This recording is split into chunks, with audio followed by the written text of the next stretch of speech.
Hello guys, in this video I'll talk about some types of stans that shouldn't exist but unfortunately do, ruining the fun for everyone. By the way, I'm not targeting any specific fandom and I'm just talking in general. Now let's start.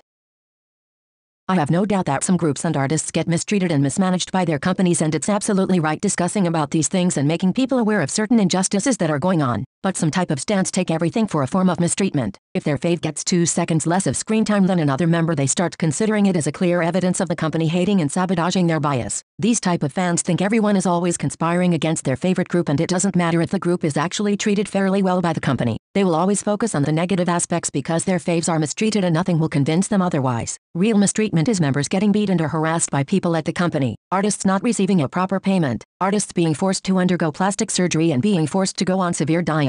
Most of what these stans call mistreatment is actually not a big deal, and they just sound so overdramatic and ridiculous. It's so annoying. As a member of the LGBT community, I find it extremely irritating when I see people projecting their fantasies onto idols and turning every gesture of friendship into something romantic. It's mostly straight stans who do it, which makes everything even more annoying and disrespectful towards all of those idols who are actually not straight and have to hide their sexuality for fear of ruining their careers. Most people in the world are straight, so it's also pretty ridiculous that these people try to force all types of sexualities on idols. It's like a game for them, a game of fetishizing LGBT people and turning normal interactions between friends into something completely different. Instead of assuming everyone is gay, why don't you support idols who are already out, like Holland for example? Stop trying to insinuate everybody is gay and every idol is dating their bandmates.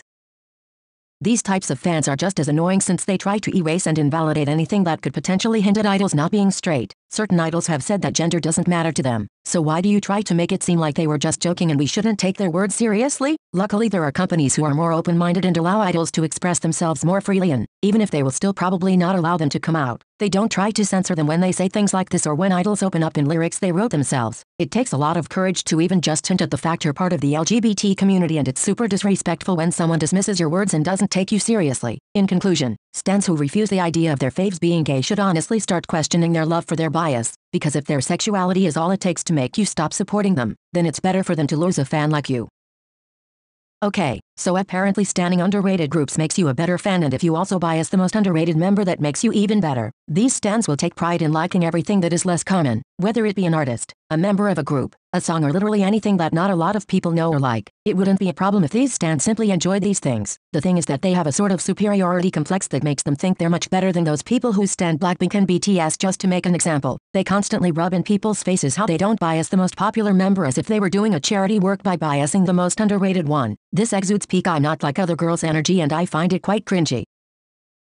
One day me and some of my friends were talking with other K-pop stans, and one girl legit got mad at us when she asked us if we were streaming Epiphany by Jin, and our answer was no. Like, bitch, I don't even stan BTS. Why would I stream Epiphany? By the way, it's a great song. Anyway, I just got so pissed off, and this episode made obsessed streamers become unbearable to me. I'm not saying these people can't spend their whole day streaming. You do you. But reaching the point of harassing people and telling them to stream is too much. Some people support their faves in other ways. For example, by buying their albums, their merch, and concert tickets. Stop assuming those people who are not obsessed with streaming don't do anything to support the group, and even if there's nothing wrong with asking people to stream, you should never cross the line and be disrespectful.